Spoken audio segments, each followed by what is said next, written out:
Hello and welcome to Taiwan Talks. I'm Ian Kavat. Today we're looking at the TikTok row in the US. Here's the latest reaction from the Chinese government. 中国对待境外社交媒体的政策，同美方对待 TikTok 的态度，完全不具有可比性。 Is Beijing's outrage at a bill that could ban TikTok in America ironic, given its own ban on American apps like X, Google, YouTube, Facebook and Instagram? And since TikTok itself is only available in China via VPN, we ask what are the national security risks and how likely a ban would be to take force? And over in Beijing, how Chinese leader Xi Jinping is taking consolidation of power to another level. Joining us today are Tso Chen-dong, National Taiwan University Professor in Political Science, and Tao Yi-fen, National Taiwan University Associate Professor in Political Science. A very warm welcome to both of you on the show today. Joe Biden has said he would sign into law the bill to ban TikTok if passed by Congress. Republican presidential candidate Donald Trump no longer supports a ban, despite starting the war on TikTok in 2020 when president. The proposed legislation, as it currently stands, bans Chinese-owned TikTok unless the Chinese parent company is spun off by August this year. Critics say concerns over the social media platform are rooted in national security concerns. Take a look at this US Senate Intelligence Committee hearing in March. Isn't it true that under Chinese law, the Chinese Communist Party says that data that you're gaining access to in order to make your algorithm work, we want a copy of that data? If they said that to ByteDance in the future, ByteDance would have to give it to them. That's my understanding. And if they said, we want you to put out videos that make Americans fight with each other or spread conspiracy theories and get them at each other's throat, ByteDance can't go to Chinese court and fight the Communist Party. They would have to do it. That's my understanding, and I would just add that that kind of influence operation, or the different kinds of influence operations you're describing, are extraordinarily difficult to detect, which is part of what makes the national security concerns represented by TikTok so significant. Professor Tao, so firstly, why is the US so concerned about TikTok and perhaps going into the US election? Okay. I think if we look at this issue from a broader perspective, it is about how to regulate international social media platform. It's an issue of digital sovereignty. US big companies like Facebook, Instagram, YouTube, and X, they also have the same problem. The reason why this time the US Congress can reach consensus and really take action so fast, I think it is because the TikTok has a PR fiasco. Because at first place, the TikTok decided to mobilize their users to make frenetic calls to their congressman or woman to ask them not to ban TikTok. And it really showed the Congress that if TikTok wrong, they really have a big influence on the US public opinion. That is the first wrong move. The second wrong move is they mobilize a lot of American capitalists to lobby in Washington, D.C. for the U.S. Congress not to do so. And the third mistake for the TikTok is to have the Chinese Chinese Ministry of Foreign Affairs to criticize the U.S. government on the ground of freedom of speech, and that just demonstrate probably there is some political connection between TikTok and the Chinese government. So for all these PR fiasco, I think they leave U.S. Congress no choice but to take action. Okay, I see that you're talking about two different things there. Firstly, data privacy, and you're saying that this is actually an issue for all social media companies, not just TikTok. And then there is how much power and influence TikTok demonstrated in terms of mobilizing its TikTok followers, are they called, subscribers? Okay, what we saw in the Byte at the Senate hearing, it wasn't just about data privacy. It was also about, I guess we can call it malicious intent, what the US Senator, what Rubio was putting as Chinese influence operations, and perhaps malicious intent behind that. I think to argue that there is a Chinese influence, it is required to have further evidence to make the two connected with each other.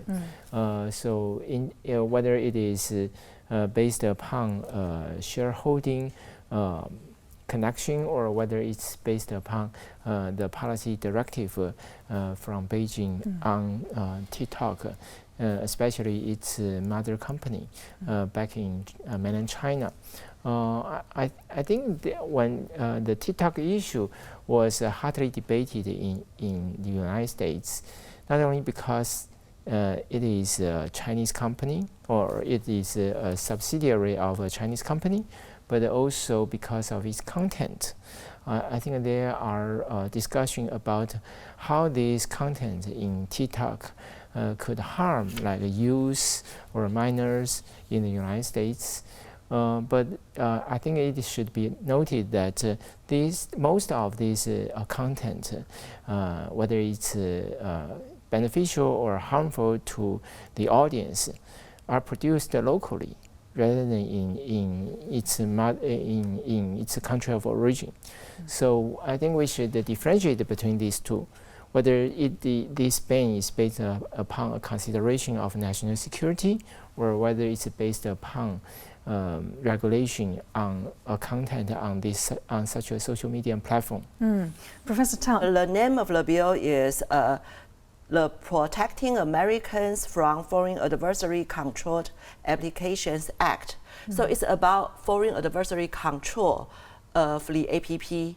So that's the issue at this moment. So the Congress, as long as they can have the ByteDance to sell TikTok to any American company within 6 months, there will not be a problem. So now it's about foreign control rather than the content. I think the bill won't ban the content of TikTok or any social media, but it's about foreign control, I think, the issue at this moment. Right, yeah. Professor Tso, let's go back to, we mentioned at the top of the show that X, Google, YouTube, etc. are banned in China. There's also WhatsApp, Twitch, Pinterest, Wikipedia, Reddit, and other Western services. So Beijing, however, has said quite consistently that the US, that their way is completely different from the US way of handling TikTok, which is clearly an act of bullying and robbers' logic. In what way is there any substance to this? Beijing's reaction is not a surprise to me at all. I will not take that comment seriously. What I think we should take seriously is how to deal with such quarrel between the United States and the PRC government. I think definitely the diplomats between these two governments have had quarrels all the time on all of the issues that we see as important. But I think this time around, this is an issue about the core value of freedom and democracy. Does that get to the core issue, though, which Professor Tao mentioned, which is foreign control? So the control of the Chinese government over TikTok? As I said, there should be some evidence to make that argument. What I think is more important is whether we can make best out of it to expand the scope of freedom of speech, not only in the United States, but also more importantly in mainland China. So on that free speech, Professor Tao, as well as ex-posts and press statements, the Chinese Foreign Ministry, as you mentioned actually, penned that very long 3,600-word article where it said that the move threatens free speech in America and is unconstitutional. Of course, the American Constitution. It says that the move has set a worrying precedent, damaging the freedom of more than 150 million TikTok American users on the platform. Do you think that China is in a position to judge the democratic principle of free speech? Well, yeah, I think it's very ironic for Chinese government to do so.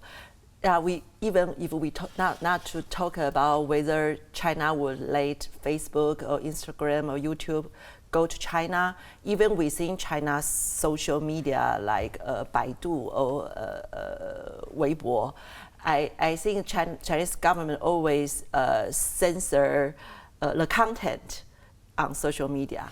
And now in the United States, I don't think any American politician would let American government to censor the content in any social media in the United States. So it's not about freedom of speech.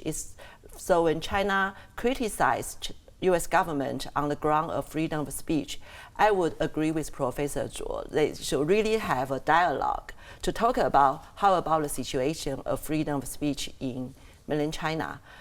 Yeah, so I think they have to face this kind of criticism themselves. So it's really very ironic for the Chinese government to criticize U.S. on the ground of freedom of speech. Okay. Professor Wang Wenbin, who is the Chinese Foreign Ministry spokesperson, he said even forcing TikTok to break with its parent company, it's truly ironic that a country that boasts of freedom of speech and a free market economy would use state power to suppress a specific enterprise. So he's saying it's irony on the US side. Then on the US side, Ambassador Nicholas Burns said, I find it supremely ironic because the Chinese government officials here are using the X platform to criticize the United States, and they don't give their own citizens the right to use the blocked US social media, X or Twitter. So what's your view? What's your assessment of the irony? Can we see irony on both sides? Oh, definitely. Whether banning TikTok violates the U.S. Constitution, especially the freedom of speech, the First Amendment, is something that can be debated. And I believe TikTok will... Professor Tso, even with the national security considerations, if, as you say, there is sufficient evidence, is that enough to trump I think the Supreme Court is the best institution to make that judgment. Yeah, and I believe that TikTok will make every effort to bring that case to Supreme Court to protect its own legal rights. However, I think what can be discussed in the context of mainland China is whether there is such an institution for foreign companies to protect their legal rights. I think that is also something that can be discussed between the two governments. Okay. As I said, if consideration of national security is legitimate to prevent foreign companies from operating in a country, that should also be dealt with in a reciprocal way. Okay, Professor Tao, so finally on TikTok, as we know, the bill still has to clear the Democrat-controlled House. Then President Biden already says that he would sign it. But as Professor Tso said, it could be appealed in court, citing violations against the First Amendment. So what do you think is the likelihood of this ban actually taking force? Well, I think for many American analysts, when they talk about whether TikTok will finally be banned or not, they think there are really a lot of uncertainty.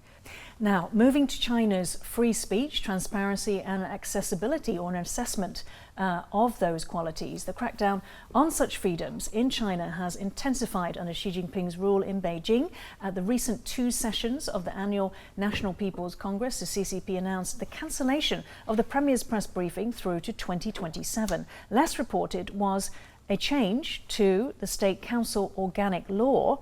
It was the first update of the statute since its enactment in December 1982.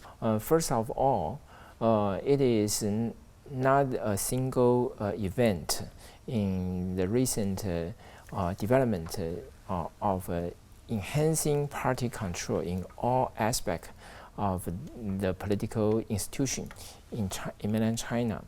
I think what's important for this organic law, State Council Organic Law revision is that it is almost the final step of that effort. This is a council that is considered as two of the most powerful institutions in mainland China. One is the party central, the other one is the state council.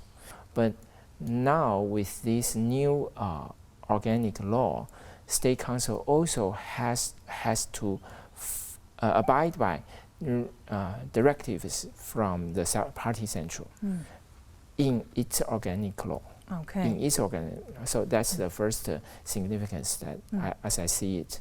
The second significance is that this revision of the organic law is initiated not by the state council itself, but by the standing committee of the National People's Congress. Right? Because if we look at the ranking of the members of the standing committee of the Politburo, the head of the standing committee of the National People's Congress is lower than the prime minister. But now the organic law of the state council is initiated by the standing committee of the National People's Congress. So I think that also reflects that under Xi Jinping, under the General Secretary, almost every member in the Politburo is equal. So the role of the Prime Minister is lower down. So Professor Tao, should we be reading it as a big deal then? Or is it actually as Professor Tso said, it's kind of the end of a long process that we've witnessed, we've experienced seen in China, and in the end, maybe perhaps it's only symbolic because the CCP does control everything. They are all CCP members, and Xi Jinping, at the end of the day, controls everything. Yeah, I think I agree with Professor Tso. It's the end of a long process, but it's still a big deal because I think it's just another step for Xi Jinping to break the rules set up by Deng Xiaoping. For this matter, especially as Professor Tso already explained very well, it's just break the principle of collective leadership within the party center, 集体领导, and also the principle of separation of power between party and the government, 党政分开. These two principles are very important for Deng Xiaoping's somehow political reform in the 1980s. Okay, let's go to what Steve Yates has said, an analyst in the US. The cancellation of the Premier's press conferences, Xi Jinping is pulling back from even modest forms of transparency, accessibility and accountability, and that Xi and the CCP no longer believe they need to sell the narrative of peaceful rise or the idea that technocrats are in charge. Professor Tso, can you answer the question of why Beijing believes that it was the right thing to do to stop these press conferences, which are not just about international media? What we understand is it's also for domestic audiences to understand the CCP policies.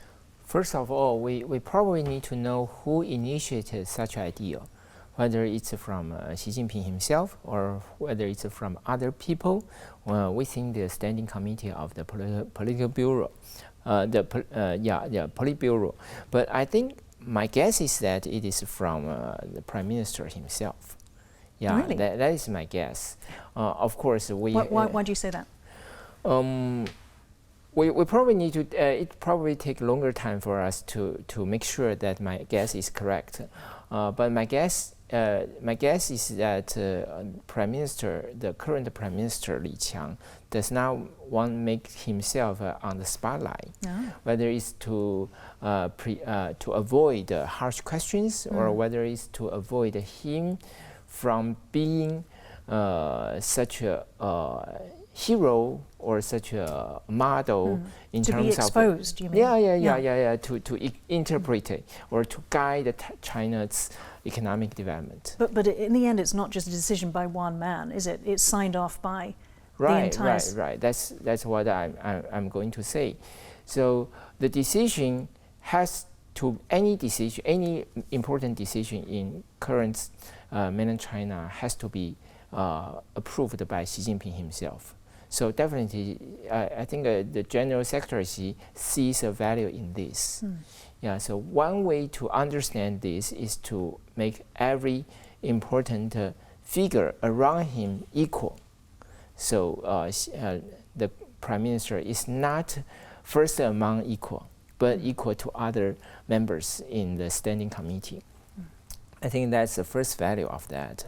And the second value of that is that I think the economic issues will not be highlighted or will not be put on spotlight, at least for now. Until 2027. Yeah, probably not until 2027, until the economy really turn around. Yeah, so I think the current PRC government tried many things to improve the economy. Whether these measures are effective takes some time. Okay, so there is a fear there of being questioned, of being grilled about the economy, Professor Tao. Do you want to add anything to that? Do you think that speculation that it's because of the economy that these press conferences have been taken away? Because there is that contract that we speak about of the CCP, the contract with its people, that it will provide for the people, give them better standard of living. And what does it mean if the current parents, the people in China now, they cannot guarantee that their children will lead better lives than themselves? How significant is that if that cannot be guaranteed? Well, I think it's really very significant because at least since the Tiananmen incident in 1989, I think the CCP's legitimacy is based upon the economic performance.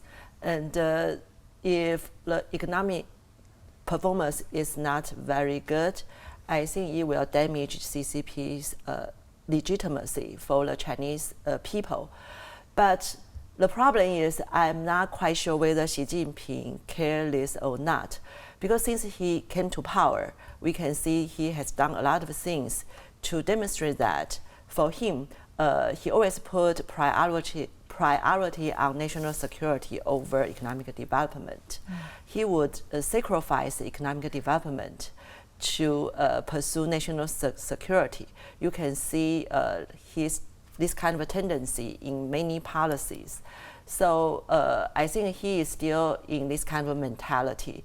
And because he cares less about economic development, I think the economy will not go back to what it has been maybe a decade ago, and it will reinforce Xi Jinping's sense of insecurity. So probably he will have even tighter control, political and economic control over China, and it will become a downward spiral for the economic situation. Okay, Professor Tso, very finally, what conclusions do you draw from the two sessions in terms of China's priorities and the future of the world's second largest economy? Do you believe that the clear signals, as Professor Tao said, national security over economic development? During the two sessions, Xi Jinping threw out a new term called new quality and productive force. Yeah, that was firstly initiated September last year and was hotly discussed during the two sessions. And in the government work report, we see that concept to contend four aspects. One is the new sectors that shall be cultivated and developed, such as quantum computing and life science. And second one is AI application to the traditional sectors. The third one is new consumption items, such as electronic vehicle. And the last one is environmental protection. I think these four aspects are the target that we should look at carefully to see how these new efforts to boost innovation really works. So what you're saying is, if I could just summarize, is that you don't believe necessarily that they are putting national security over economic development. Is that very briefly. Oh, I think the PRC government previously may have a confidence that that will not hurt economic development, but now I think they see this difficulty. Okay, we're going to have to end it there. Thank you so much, Professor Tso and Professor Tao, for joining Taiwan Talks today. If you liked our show, please search for us on YouTube, give us a thumbs up and hit subscribe to our channel. Thank you for watching our show today. Stay safe and see you next time.